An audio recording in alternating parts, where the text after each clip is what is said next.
So if you buy a car at an auction, should they give you the title? This is Dave at cartitles.com. Vehicle auctions take many formats. Some are simply a way for dealerships to liquidate extra cars they have in inventory, or vehicles that they normally wouldn't keep on their lot. For example, a Ford dealership might not sell a lot of used Jaguars, so they might send all their used Jaguars to an auction because they just wouldn't sell it on their lot.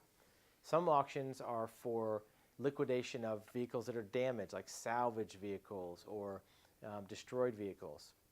Some auctions have to do with or repossessed property vehicles, so that if a bank has a loan on a car, the person doesn't pay the loan.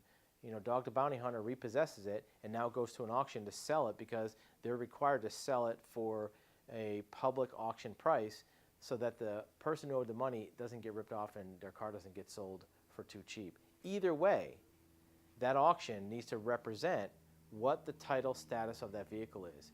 Is it coming with title attached? Do you get a title when you pay? Or in some cases, you don't get a title at all.